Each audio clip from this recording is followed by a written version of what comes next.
Вот уже 27 лет 30 октября в России официально памятный день, в который проходят траурные акции и памятные мероприятия, посвященные людям, погибшим и пострадавшим в ходе политических репрессий. Первую половину 20 века историки называют эпохой разбитых судеб. Это миллионы людей, которых убивали, сажали в тюрьмы, помещали в психиатрические больницы, выдворяли из страны и лишали гражданства.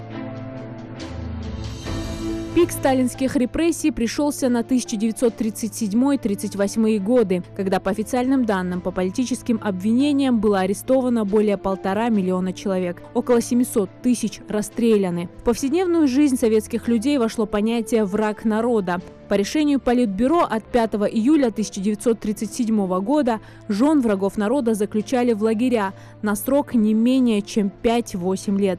Детей врагов народа либо отправляли в лагеря колонии НКВД, либо выдворяли в детские дома особого режима.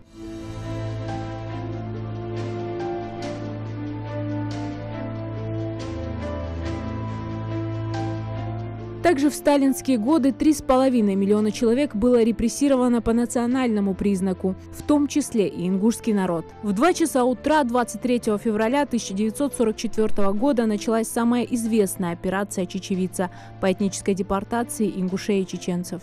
Всех поднимают с постели, гонят на улицы.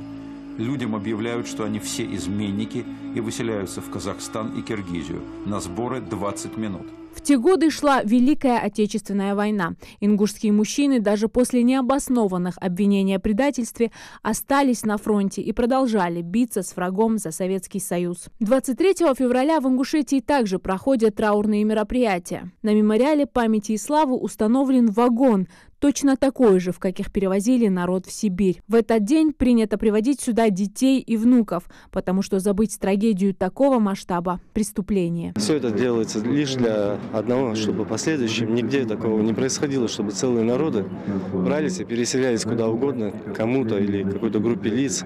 Можно, обвинив кого угодно, сделать это. Это ломает судьбы, это ломает культуру, это прерывает связь поколений. Это большой урон и демографический. Депортации наказанных народов были и до этого. Немцы и финны, калмыки и карачаевцы.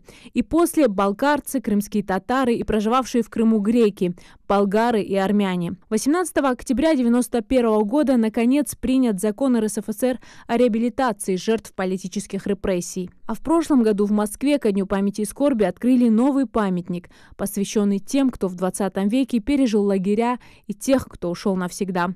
Большой бронзовый барельеф с изображением человеческих фигур и словом «помни» на разных языках. Я хотел бы попросить разрешения у Натальи Дмитриевны Солженицыной. Я хотел бы процитировать ее слова: «Знать, помнить, осудить и только потом простить». Полностью присоединяюсь к этим словам. Нам и нашим потомкам надо помнить о трагедии репрессий. 20 век – век преступлений без наказаний. Как подчеркнул Владимир Путин, это то прошлое, которое нельзя вычеркнуть из национальной памяти, и тем более невозможно ничем оправдать. Зарема Ивлоева, Новости 24.